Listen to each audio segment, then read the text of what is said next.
Ya, Bismillah ya, Assalamualaikum warahmatullahi wabarakatuh. Bertemu kembali dengan saya di sini untuk membahas mengenai janji saya yang minggu lalu sudah saya utarakan. Hari ini saya ingin tunaikan. Nah, yang ada di layar Anda ini adalah sistematika penyusunan proposal penelitian yang sifatnya kuantitatif, nah gitu ya. Nah, yang pertama itu yang perlu ditulis adalah bab 1 berisi tentang pendahuluan.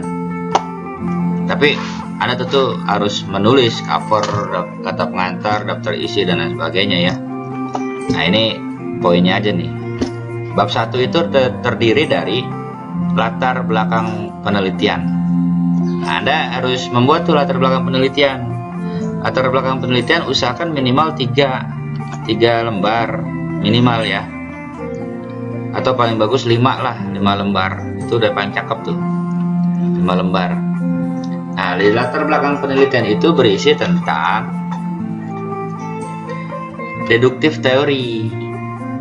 Itu lebih bagus tuh kalau Anda menggunakan itu. Dan di dalamnya usahakan dicantumkan tentang dasen dan dasolen di sana. Jadi kita bisa tahu faktanya apa, kemudian realitas yang terjadinya apa, kemudian hasil pengamatan Anda itu apa di sana ditulis. Usahakan dari dunia empiris, data-datanya, baik berupa file research ataupun library research, itu hanya untuk mendukung aja. Nah, itu latar belakang penelitian. Kemudian yang kedua adalah identifikasi masalah dan rumusan masalah. Ini kalau disatukan juga boleh, tapi kalau dipisah juga silakan. Misalnya kalau dipisah itu gini, 1.2 identifikasi masalah, kemudian 1.3 rumusan masalah. Kalau Anda mau dipisah boleh, tapi jangan jauh-jauh pisahnya. Nah, ini yang selanjutnya itu adalah tujuan penelitian. Tujuan penelitian itu adalah apa yang menjadi tujuan penelitian saudara, tapi bukan tujuan penelitian pribadi. Misalnya seperti tujuan penelitian ini untuk menyelesaikan masa studi. Oh, itu jangan tuh. Ya, yang pasti tujuannya bukan tujuan pribadi, tapi tujuan dari hasil penelitian. Utarakanlah minimal 3 lah sesuai dengan identifikasi. Nah, identifikasi itu usahakan sesuai dengan pernyataan. Pernyataan bukan pertanyaan. Nah, gitu ya. 3 atau 5 minimalnya. Itu udah paling cakep. Kemudian manfaat penelitian. Manfaat penelitian ini ada yang bersifat akademik dan juga ada bersifat praktis. Nah, kemudian kajian yang kedua atau bab 2. Bab 2 itu berisi tentang kajian hipotesis, kerangka pemikiran, dan hipotesis. 2.1 adalah kajian pustaka. Kajian pustaka Anda harus cantumkan tuh kajian pustakanya apa saja, Anda mesti masukkan. Kemudian 2.2 adalah review hasil penelitian sejenis. Jadi Anda bikin tabel atau bikin matriks juga silakan. Kemudian di dalamnya itu terdapat judul, tujuan, metodologi, teori, hasil, kritik, perbandingan, persamaan, perbedaan. Ya, review hasil penelitian sejenis itu minimal 5 judul ya. 5 judul. Dan itu sejenis tuh. Kalau misalnya judulnya sama, nah, tapi pembahasannya pasti ada yang sedikit berbeda. Itu harus dimasukkan tuh review. Itu sebagai kajian awal. Nanti Anda bisa menemukan tuh letak perbedaan dan persamaan dari penelitian saudara dengan penelitian orang lain. Apa yang berbeda dan apa yang kurang. Kalau misalnya kurang, ada yang kurang, nah, itu kesempatan Anda tuh untuk masuk di wilayah itu. Itu dimasukkan di bab 2. Bikin tabel aja sederhana itu. Ambil dari referensi-referensi baik di jurnal ataupun di perpustakaan. Karena kan jurnal kan semuanya sudah online, jadi Anda tinggal download aja, masuk ke instansi yang terkait yang sudah terakreditasi, kemudian download, selesai. Sederhana sebenarnya. Kita tuh semua bahan itu sudah tersedia itu, baik di kampus maupun di dunia maya sudah tersedia semua, tinggal kita saja yang menyusun. Ibarat puzzle, kemudian kita satu-satukan tuh yang ini. Kita sebagai kuli bangunan tuh comot ini, kemudian disatukan dan dijadikan bangunan-bangunan dasar. Yang kemudian tinggal kita yang menentukan ini mau dibawa kemana nih. Nah, jadi semuanya sudah tersedia, tinggal kalau ada usaha maka sampai. Kita yakinlah, kalau kita yakin mengerjakan sesuatu, kita berusaha, kita berikhtiar, insya Allah pasti sampai. Jadi Anda yakin, usaha pasti sampai. Nah, yang selanjutnya adalah kerangka landasan teoretik dulu ya, 2.3. Landasan teoretik ini berhubungan dengan konsep-konsep apa yang Anda usung. Beda ya, konsep, konstruk, kemudian teori, kemudian lain-lain itu beda soal tuh. Jadi landasan teori itu Anda mesti masukkan teorinya apa saja yang Anda gunakan. Kemudian kerangka pemikiran untuk mata kuliah kuantitatif usahakan dimulai dari, walaupun sebenarnya tidak wajib ya untuk sarjana S1. Sarjana S1 di rumpun ilmu tertentu diwajibkan, tapi di rumpun ilmu lain sifatnya sunnah muakkad, boleh dilanjutkan, boleh dikerjakan, boleh tidak tuh. Tapi pahalanya besar. Ya, kerangka pemikiran itu dimulai dari grand teori. Jadi Anda pertama grand design dulu tuh, grand teori, kemudian turun menjadi middle teori, kemudian diturunkan lagi menjadi apply teori. Apa itu grand teori? Makanya sarjana S1 untuk kalangan rumpun ilmu tertentu itu tidak diwajibkan menggunakan grand teori, middle teori, apply teori, karena itu kajian sangat berat tuh. Jadi Anda mesti tahu dulu grandnya apa tuh. Kenapa mesti menggunakan grand teori? Karena gini, kita penelitian itu mencoba untuk mendeteksi perilaku, walaupun ada yang bertujuan yang lain ya. Maka kita harus menggunakan grand teori itu, karena perilaku manusia sulit ditebak, maka kita perlu pondasi awal. Biasanya pondasi ini erat kaitannya dengan psikologi, maka berbagai bidang dalam kajian ilmu psikologi itu dimasukkan tuh di grand teori itu. Nah gitu ya, ada 4 grand teori besar yang biasanya digunakan, 4 teori besar. Kemudian dari 4 teori itu pilih salah satu, lalu di breakdown lagi menjadi middle teori. Nah, middle teori ini ada yang menyarankan Anda gunakan saja SOR atau SR, pilih salah satu tuh. Mengapa? Misalnya gini, SOR itu apa sih? SOR itu adalah stimulus organisme respon. Apa itu stimulus organisme respon? Stimulus organisme itu adalah contoh sederhana ya. Anda nanti cari aja di buku-buku untuk menjelaskan apa itu SOR dan apa itu SR. Saya kasih analogi sederhana. Misalnya SOR. SOR itu adalah stimulus organisme. Yang namanya organisme, dia itu hidup. Dia itu berpikir, dia itu berkembang, dia itu tumbuh kembang. Nah gitu kira-kira ya. Misalnya kita kasih instruksi ke orang lain. Nah, kemudian instruksi tersebut kira-kira langsung diserap, langsung diberikan perlakuan oleh yang menerima informasi tersebut, atau ditolak. Nah, itu adalah organisme tuh. Jadi sifatnya dia dipikirkan dulu, begitu stimulus masuk, dipikirkan dulu, kemudian diolah datanya, kemudian bla bla bla bla bla, kemudian diputuskan baru. Jadi prosesnya panjang. Tapi kalau SR tidak. SR itu adalah stimulus respon. Nah, apa itu stimulus respon? Stimulus respon itu adalah ketika kita memberikan stimulus, itu langsung direspon tuh. Apa contohnya? Yuk kita makan yuk, langsung direspon. Ayo. Nah, itu stimulus respon tuh. Jadi cepat tuh. Langsung ditangkap. Jadi Anda pilih salah satu SOR atau SR.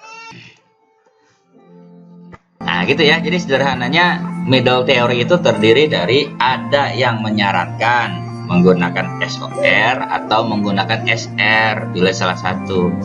Atau mau teori yang lain juga pun silahkan. Nah, gitu sederhananya. Kemudian kalau sudah ketemu, baru di breakdown lagi menjadi apply teori. Apply teori itu adalah teori yang akan kita uji. Nah, misalnya Anda tertarik dengan peminatan penggunaan jejaring sosial. Misalnya pengaruh jejaring sosial terhadap bla bla bla bla bla, terhadap sikap atau apalah, terserah. Kemudian di breakdown lagi itu menjadi apply teori, itu dihubungkan dengan judul. Kalau judulnya tentang itu, maka teori yang tepat apa? Anda perlu tuh cari tuh di bukunya, untuk mudah cari bukunya Griffin. Itu mudah tuh, Anda temukan aja teori-teori di situ. Nah, kemudian nanti ketemu teorinya, yaitu salah satunya usage and gratification. Kenapa usage? Karena di sana ada U dan G itu rumusnya tuh. Jadi teorinya adalah Anda masukkan di apply teori. Dari apply teori tadi di breakdown lagi tuh menjadi turunan, bawahnya adalah rumusan masalah. Jadi rumusan masalah yang ada di bab 1 itu harus Anda pindahkan di situ tuh, di rangka pemikiran. Jadi rinciannya adalah grand, middle, kemudian apply, kemudian rumusan masalah, kemudian di bawahnya lagi X dan Y. Bikin salah satu tuh, temukan indikatornya. Nah, itu kerangka pemikiran tuh. Tapi sebelum sampai di bagan kerangka pemikiran, Anda harus bikinkan dulu tuh sub-subnya tuh. Misalnya kerangka pemikiran, di bawahnya sub 1, pengaruh X terhadap Y. Itu Anda mesti jabarkan secara definitif tuh. X adalah bla bla bla bla, menurut para ahli bla bla bla dan lain sebagainya. Kemudian Anda turunkan lagi di bawah, didefinisikan lagi variabel Y-nya. Definisikan lagi, kemudian di akhir simpulan sementara ya. Simpulan sementara yaitu berbunyi adalah maka terdapat hubungan tuh, atau terdapat pengaruh dan lain sebagainya. Dan tadi dari situ baru muncul tuh kerangka pemikiran, bagan kerangka pemikiran. Nah, kalau sudah sampai pada kerangka pemikiran, masuk di 2.5 yaitu hipotesis. Nah, perlu dicatat ya bahwa di bab 2 itu adalah hipotesis, yaitu hipotesis penelitian, bukan hipotesis statistik. Hipotesis statistik adanya di bab 3 di akhir, karena kita ingin menguji hipotesis yang kita buat. Hipotesis itu rinciannya adalah ada HO dan ada HA. Bunyinya terdapat aja. Bunyinya terdapat. Misalnya terdapat pengaruh. Kemudian di bawahnya tidak terdapat pengaruh dan lain sebagainya. Bunyi itu aja HO dan HA. Nah, karena hipotesis ini sifatnya dugaan, maka Anda harus menguji itu di bab 3. Nah, nanti di bab 3 itu di breakdown lagi tuh suruh teori dan lain sebagainya. Kita masuk ya ke bab 3. Saya mengharapkan penjelasan sederhana ini mampu dicerna, mampu ditangkap. Minimal Anda sesuaikan aja sub-subnya. sistematika penulisan seperti ini. Kalau Anda kurang jelas, nanti cari aja di sumber-sumber buku-buku yang relevan. Kalau nanti agak kurang jelas, ya maksudnya kalau misalkan Anda coba bayangkan, saya buatkan video ini itu secara verbal, kemungkinan untuk mampu ditangkap di wilayah beberapa level kognitif, karena kan kognitif itu kan punya beberapa level ya. Saya berbaik sangka aja, saya dugaan baik aja, saya berhipotesa yang baik-baik saja bahwa Anda mampu menangkap apa yang saya sampaikan. Adapun nanti yang kurang, maka sepertinya saya akan tunjukkan contohnya, contoh secara real ya. Jadi nanti proposal penelitian yang pernah saya buat, nanti saya buatkan video untuk sebagai bahan referensi aja, sebagai bahan referensi, tapi jangan ditiru contoh-contohnya. Nah, gitu ya. Ya, lanjutkan, kita lanjut pada bab 3. Bab 3 ini berisi tentang metodologi penelitian. Bab 3 ini berisi tentang metodologi penelitian, yaitu 3.1 metode penelitian. Metode penelitian ini perlu Anda putuskan di awal, yaitu bagaimana paradigma penelitian saudara, bagaimana jenis penelitian saudara, itu Anda cantumkan di sini nih. Seperti yang kita tahu ya, bahwasanya paradigma penelitian itu penting diputuskan di awal tuh. Apakah Anda penganut aliran positivistik, post-positivistik atau lain sebagainya, itu Anda harus putuskan di awal di situ. Karena melalui paradigma itu pembaca itu akan mengetahui bagaimana Anda memperoleh data. Nah, gitu. Nanti dari situ baru diturunkan menjadi jenis penelitian. Jenis penelitiannya itu sifatnya apa, kemudian lain sebagainya. Nah, kemudian 3.2. Nah, ini 3.2 ini adalah poin penting nih. Walaupun di antara seluruh yang penting. Nah, ini pentingnya itu di sini. Ya, 3.2, yaitu karena kita ingin menguji teori, maka teori itu harus dioperasionalisasi, namanya operasionalisasi variabel, yaitu berupa definisi konseptual, kemudian definisi operasional, kemudian operasionalisasi variabel.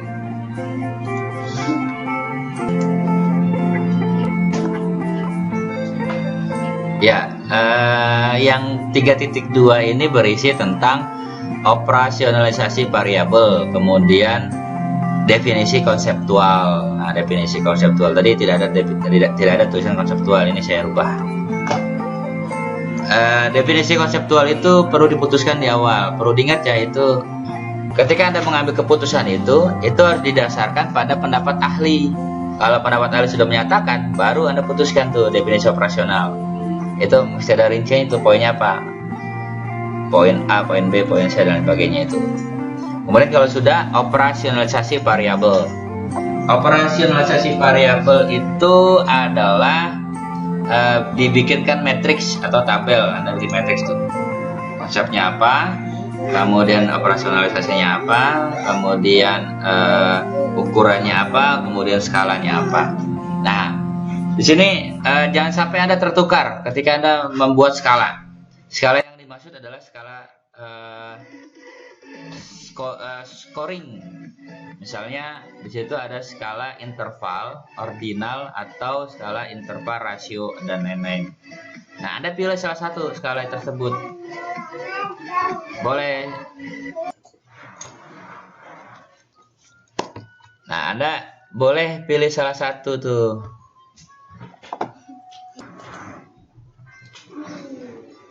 Ya, dari sinilah, dari matriks inilah kemudian Anda bisa menurunkannya menjadi kuesioner. Ingat ya, perlu dicatat baik-baik bahwa kuesioner itu tidak ujuk-ujuk muncul, tidak ujuk-ujuk datang. Pertanyaan yang kita ajukan dalam bentuk kuesioner itu tidak ujuk-ujuk datang. Jadi kita semedi kemana kemudian muncul tuh bisikan, wah ini pertanyaan bagus, Anda masukkan tuh di bentuk kuesioner. Jangan. Kuesioner tidak boleh dihasilkan melalui meditasi. Jangan, apalagi Anda menggunakan teknik terawangan. Jangan diterawang-terawang gitu. Apalagi menggunakan teknik macam-macam, jangan. Kuesioner itu diturunkan dari matriks ini, di 3.2 ini diturunkan. Jadi ada panduannya ketika Anda menyusun pertanyaan tuh. Nah, pertanyaan itu sifatnya terbuka, tertutup, atau semi terbuka, semi tertutup, pertanyaan yang diajukan. Tapi usahakan berisi tentang pernyataan. Usahakan ya. Kemudian 3.3 ini berisi tentang sumber data dan cara penentuannya. Sumber datanya itu dari mana? Anda dari Varisat atau Library Research, itu tinggal cantumkan di sana aja. Kemudian 3.2 berisi populasi dan teknik sampling. Populasi dan teknik sampling ya, populasi ada perlu masukan juga tuh. Populasinya sekian, kemudian teknik samplingnya ini dan lain sebagainya tuh. Nanti saya berikan materinya, modulnya saya berikan. Kemudian 3.3 teknik penskoran dan transformasi data. Nah, ini teknik penskoran ini fungsinya untuk mengetahui itu.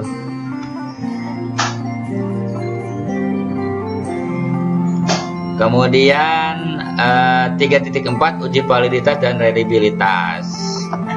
Ini ujinya bagaimana?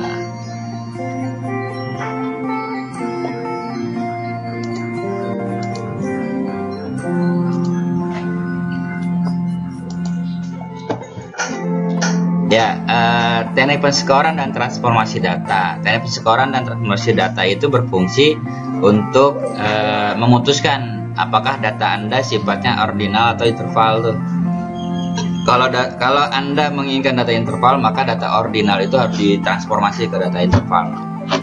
Atau pakai MSI lah, method successive interval. Pakai teknik itu aja sederhana.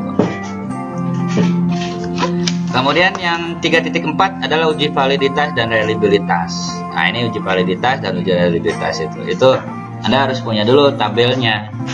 Tabel data ya. Misalnya sampelnya ada 40, maka batasan minimalnya berapa, nah gitu.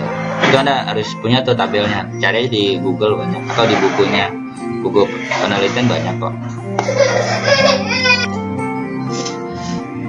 Nah, kalau sudah dapat tabelnya itu, maka Anda mudah tuh untuk menentukan tuh batasan minimal dan batasan maksimal. Kemudian teknik analisis data. Teknik analisis data ini berfungsi untuk menganalisis tuh, setelah datanya valid, datanya relief, selanjutnya mau ngapain. Kalau misalkan judulnya Anda adalah berawal dari kata pengaruh, maka analisis datanya gunakan teknik analisis regresi. Nah, kalau misalkan hubungan ya korelasi, tergantung dari judul ya teknik analisis data ini. Jangan sampai ini teknik analisis data itu tidak ada dalam penelitian kuantitatif. Nah, itu bahaya tuh. Kalau Anda hanya mengandalkan uji validitas dan reliabilitas, ya terus mau ngapain? Hasilnya apa? Kalau penelitian hanya sampai pada validitas dan reliabilitas, itu hanya mengetahui itu valid atau tidak, itu reliable atau tidak. Tapi selanjutnya mau diapain? Tidak ada analisis datanya. Berarti hasilnya gimana? Hasilnya sudah pasti itu keliru.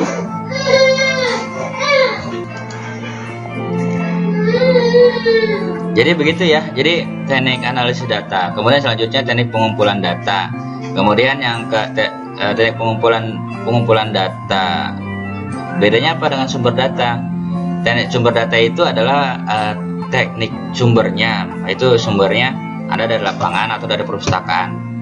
Nah, kalau teknik pengumpulan data itu pengumpulannya bagaimana tuh? Apakah wawancara, observasi, atau kuesioner, atau lain-lain, atau survei, atau macam-macam. Anda gunakan itu. Kemudian rancangan analisis uji hipotesis. Nah, ini Anda pakai uji T, uji F. Anda pakai apa tuh? Tinggal pilih aja. atau dua-duanya juga nggak apa-apa. Itu untuk membantu Anda. Kemudian 3.8 adalah hipotesis statistik. Hipotesis statistik itu sifatnya ini menguji teori nih. Di penelitian kuantitatif, hipotesis itu ada dua ya. Satu hipotesis penelitian, satu hipotesis statistik. Ini yang akan diuji itu. Kalau hipotesis penelitian itu adanya di bab 2. Nah, di bab 3 itu hipotesis statistik, sifatnya parametrik atau non parametrik. Ini yang akan kita uji nih. Hasilnya bisa kita lihat ini di sini. Bukan di uji validitas, jangan. Kurang mateng. Selanjutnya 3.9 yaitu lokasi dan penelitian. Terakhir adalah lokasi dan waktu penelitian. Nah, saya harapkan melalui video ini Anda sudah siap untuk menyusun proposal penelitian yang sifatnya kuantitatif. Kalau misalnya ada yang kurang, nanti insya Allah saya akan buatkan video lagi dengan contohnya langsung. Kemudian untuk uji validitas dan reliabilitas dan teknik analisis data, tolong disiapkan dulu softwarenya, software SPSS versi terbaru boleh. Kemudian siapkan juga proposalnya. Kalau proposalnya sudah selesai, baru saya akan memberikan video pelatihan SPSS. Kalau tidak ada proposalnya, apa yang mau nanti diuji? Nah gitu kira-kira ya. Maka silakan disiapkan dulu proposalnya dari bab 1 sampai bab 3. Nanti itu yang menjadi tugas utama Anda, tugas kecil Anda. Sebelum UTS dikumpulkan pada pertemuan ke-7. Nanti tugas besarnya adalah satu hasil penelitian sudah jadi di pertemuan ke-15 dikumpulkan. Sampai di sini materi yang bisa saya sampaikan, semoga bermanfaat. Billahi taufiq wal hidayah. Wassalamualaikum warahmatullahi wabarakatuh.